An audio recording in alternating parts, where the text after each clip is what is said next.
Les substances les plus toxiques sont généralement classées en fonction de leur dose létale médiane, DL50, qui est la quantité de substances nécessaire pour tuer 50% des sujets de test. C'est l'une des mesures les plus courantes de la toxicité aiguë des substances. Cependant, il est important de noter que la classification des substances les plus toxiques peut varier en fonction de différents critères tels que la voie d'exposition, la durée de l'exposition, les effets à court et à long terme, les populations les plus vulnérables, etc.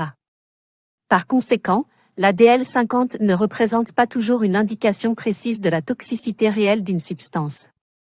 En outre, les substances les plus toxiques peuvent également être classées en fonction de leur mode d'action, de leur persistance dans l'environnement, de leur bioaccumulation dans les tissus des organismes, de leur capacité à causer des cancers ou des malformations congénitales, etc. En fin de compte, le classement des substances les plus toxiques dépend de nombreux facteurs différents, et il est important de considérer tous ces facteurs pour déterminer l'impact réel de ces substances sur la santé humaine et l'environnement.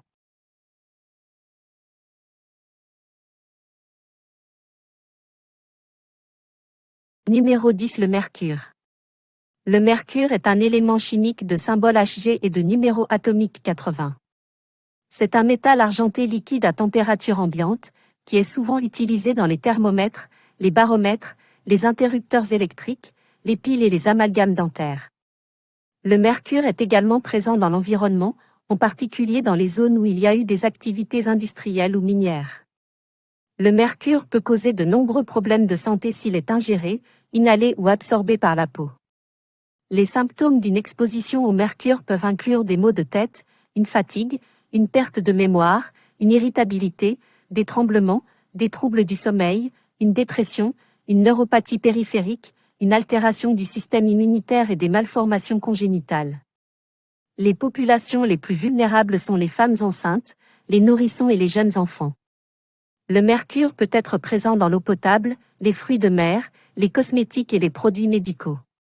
Les personnes peuvent réduire leur exposition au mercure en évitant de consommer des aliments et des boissons contaminés, en utilisant des équipements de protection personnelle lors de la manipulation de mercure, en évitant de brûler des déchets contenant du mercure, et en éliminant correctement les produits contenant du mercure. La gestion et la réglementation de l'utilisation du mercure sont importantes pour minimiser l'exposition des populations. Les gouvernements ont adopté des réglementations pour limiter l'utilisation du mercure dans les produits de consommation et dans l'industrie, et ont développé des stratégies pour réduire l'exposition au mercure dans l'environnement.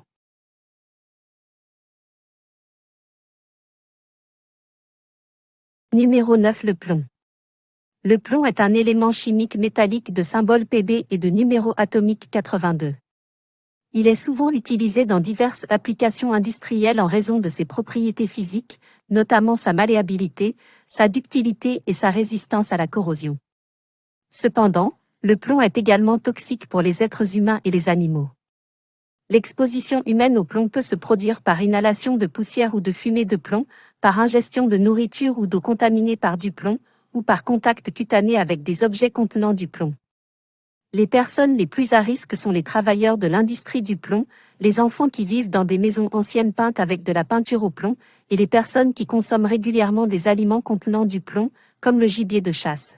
L'exposition au plomb peut causer de nombreux problèmes de santé, tels que des troubles du système nerveux central, des troubles du développement chez les enfants, des problèmes rénaux, des troubles de la reproduction, des troubles de la pression artérielle, et même des effets cancérigènes potentiels.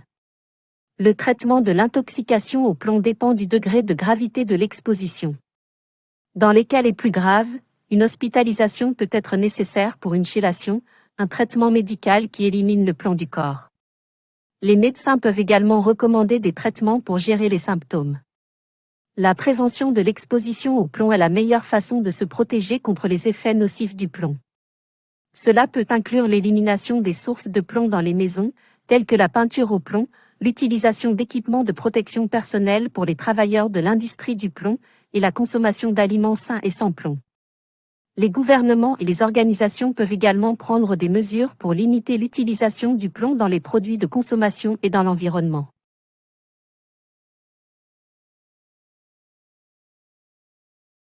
Numéro 8. La dioxine. La dioxine est considérée comme l'un des polluants les plus toxiques pour l'homme et l'environnement. Elle est classée comme cancérigène et peut causer de nombreux problèmes de santé, tels que des troubles du système immunitaire, des troubles endocriniens, des dommages au foie, des problèmes de reproduction et des problèmes neurologiques. La dioxine est également très persistante dans l'environnement, ce qui signifie qu'elle peut rester dans l'air, l'eau et le sol pendant des décennies. Elle peut se propager sur de longues distances par voie aérienne ou par le biais de la chaîne alimentaire, affectant ainsi la santé des animaux et des humains. L'exposition humaine à la dioxine peut se produire par inhalation de fumée, par ingestion de produits contaminés, tels que la viande, le lait et les produits laitiers, ou par contact direct avec des sols contaminés ou des eaux souterraines. Les personnes les plus à risque sont celles qui travaillent dans les industries chimiques, celles qui vivent près de sites d'élimination de déchets toxiques et celles qui consomment régulièrement des aliments contaminés. Il n'existe pas de traitement spécifique pour l'exposition à la dioxine, mais les symptômes peuvent être gérés avec des traitements médicaux. La meilleure façon de se protéger contre l'exposition à la dioxine est de limiter l'exposition en évitant les sources de pollution et en adoptant des pratiques écologiques pour éliminer les déchets toxiques de manière responsable.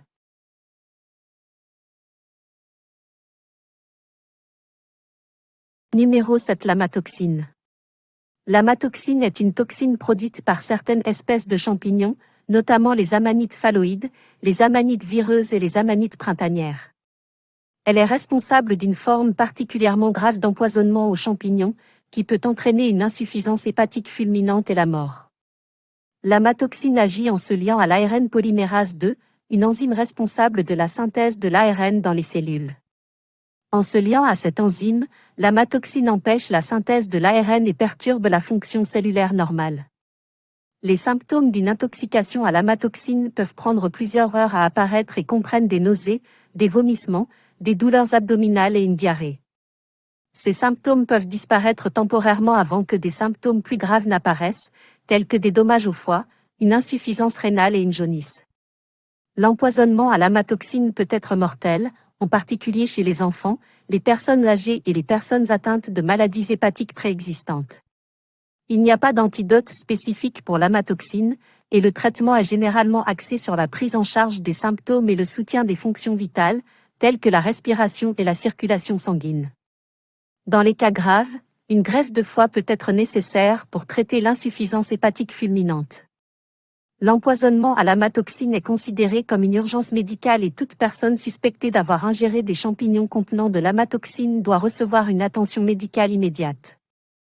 Il est important de ne jamais cueillir ou consommer des champignons sauvages sans une identification experte et de ne consommer que des champignons achetés en magasin.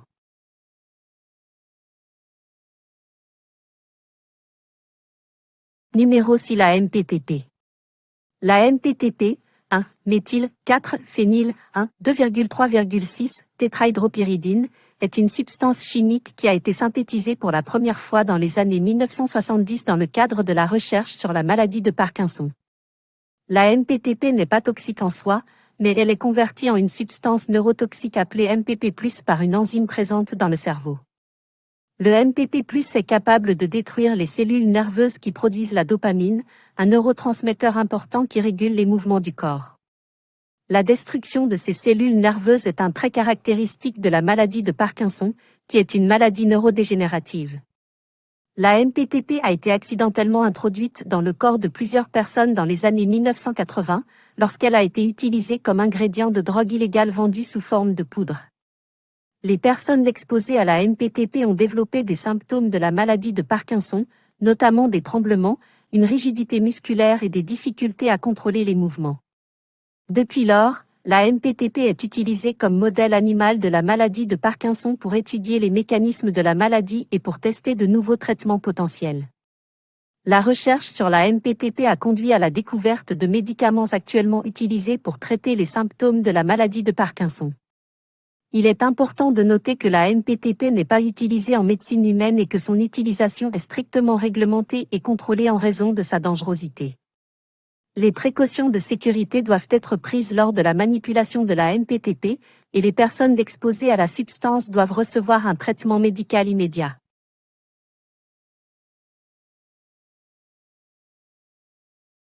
Numéro 5. Le polonium 210. Le polonium-210 est un élément radioactif découvert en 1898 par Marie et Pierre Curie. Il est produit naturellement dans l'environnement, mais peut également être produit artificiellement en bombardant du bismuth avec des neutrons. Le polonium-210 est un émetteur alpha, ce qui signifie qu'il émet des particules alpha, noyaux d'hélium, lorsqu'il se désintègre. Les particules alpha sont relativement lourdes et ne peuvent pas traverser la peau, mais elles peuvent être très dangereuses si elles sont inhalées, ingérées ou absorbées par des plaies. Le polonium-210 est surtout connu pour avoir été utilisé dans l'assassinat de l'ancien agent du renseignement russe, Alexander Litvinenko, en 2006 à Londres. Il a été administré à Litvinenko sous forme de thé empoisonné. Le polonium-210 a également été impliqué dans d'autres cas d'empoisonnement criminel et terroriste. Le polonium-210 est considéré comme l'un des poisons les plus mortels connus à ce jour en raison de sa forte radioactivité. Les symptômes d'une exposition au polonium-210 peuvent inclure des nausées, des vomissements, une diarrhée, une perte de cheveux, des dommages aux organes et la mort. Il n'existe actuellement aucun antidote spécifique pour le polonium-210. Le traitement médical consiste à gérer les symptômes et à réduire l'exposition à la substance radioactive. En raison de sa dangerosité extrême, le stockage, la manipulation et l'utilisation du polonium-210 sont strictement réglementés et contrôlés par les gouvernements du monde entier.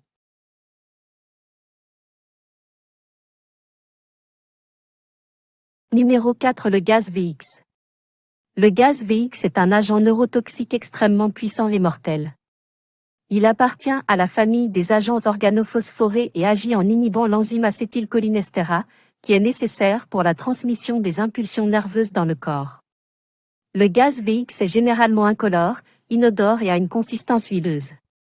Il peut être administré sous forme de gaz, de liquide ou de vapeur, et peut pénétrer dans l'organisme par inhalation, contact cutané ou ingestion. Les symptômes d'une exposition au gaz VX peuvent inclure des douleurs abdominales, des nausées, des vomissements, une transpiration excessive, des convulsions, une paralysie musculaire, des difficultés respiratoires et la mort. Le gaz VX a été développé comme arme chimique et est considéré comme l'un des agents neurotoxiques les plus mortels jamais créés. En raison de sa dangerosité, son utilisation est interdite par la Convention sur les armes chimiques de 1993. Des incidents impliquant l'utilisation présumée de gaz VX ont été signalés dans le passé, notamment l'assassinat de Kim Jong-nam, le demi-frère du leader nord-coréen Kim Jong-un, en Malaisie en 2017. Il n'existe pas d'antidote spécifique pour le gaz VX, mais un traitement médical immédiat peut aider à réduire les effets toxiques et à améliorer les chances de survie. En raison de sa dangerosité extrême, le stockage, la manipulation et l'utilisation du gaz VX sont strictement réglementés et contrôlés par les gouvernements du monde entier.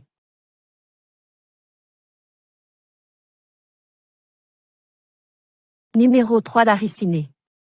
La ricinée est une toxine protéique produite par la plante Ricin communis, également connue sous le nom de ricin. La ricinée est considérée comme l'une des toxines les plus mortelles connues à ce jour. Elle agit en inhibant la synthèse des protéines dans les cellules, ce qui entraîne leur mort. La ricinée est souvent associée à des cas d'intoxication alimentaire, qui peuvent survenir lorsque les graines de ricin sont maltraitées et consommées. Cependant, la ricinée peut également être utilisée à des fins criminelles ou terroristes, car elle est relativement facile à extraire et à purifier. Elle peut être administrée par inhalation, ingestion ou injection, et elle peut causer des symptômes tels que des nausées, des vomissements, une diarrhée, une insuffisance rénale et hépatique, une défaillance multiple des organes et la mort. Il n'existe actuellement aucun antidote spécifique à la ricinée, mais un traitement médical précoce peut aider à atténuer les symptômes et à réduire les chances de décès. Il est important de noter que l'utilisation de la ricinée à des fins criminelles ou terroristes est illégale et constitue une menace grave pour la santé publique et la sécurité nationale.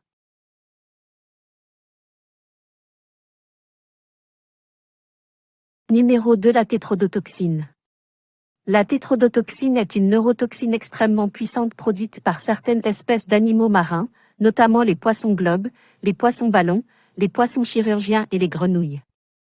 Elle agit en bloquant les canaux ioniques sodiques, ce qui empêche les signaux électriques de se propager le long des neurones. La tétrodotoxine est connue pour être l'une des substances les plus toxiques au monde. Elle est mortelle même à de très faibles doses et il n'y a pas d'antidote connu.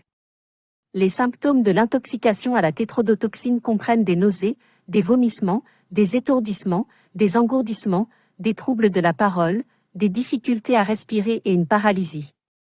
Dans les cas graves, l'intoxication peut conduire à une insuffisance respiratoire et à la mort. La tétrodotoxine est souvent associée à la cuisine japonaise, où elle est utilisée comme ingrédient dans certaines préparations culinaires. Cependant, il est illégal de vendre ou de servir des poissons globes qui n'ont pas été correctement préparés pour enlever la tétrodotoxine, car ils peuvent être mortels. Il est important de noter que la tétrodotoxine est une substance contrôlée dans de nombreux pays et son utilisation est réglementée en raison de son extrême toxicité. Les personnes qui manipulent des animaux susceptibles de produire de la tétrodotoxine, comme les poissons globes, doivent prendre des précautions extrêmes pour éviter l'exposition à cette toxine potentiellement mortelle.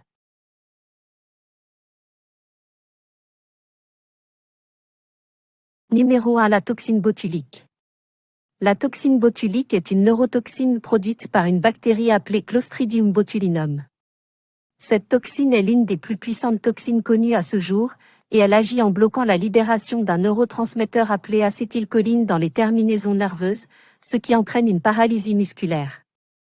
La toxine botulique est souvent associée à des cas d'intoxication alimentaire, qui peuvent survenir lorsque des aliments sont mal conservés et contaminés par la bactérie Clostridium botulinum.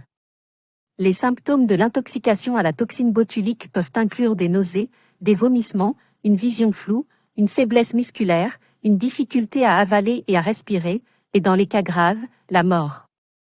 Cependant, la toxine botulique est également utilisée à des fins médicales et cosmétiques. En médecine, elle est utilisée pour traiter divers troubles musculaires, notamment la dystonie cervicale, le blépharospasme et la spasticité musculaire. Elle est également utilisée pour traiter l'hyperhidrose, transpiration excessive, et les migraines chroniques. En cosmétique, la toxine botulique est utilisée pour réduire l'apparence des rides et ridules. Il est important de noter que l'utilisation de la toxine botulique à des fins médicales ou cosmétiques doit être effectuée par un professionnel de la santé qualifié, car l'administration incorrecte de la toxine peut entraîner des effets secondaires graves, notamment une faiblesse musculaire généralisée, une difficulté à avaler et à respirer, et dans les cas graves, la mort.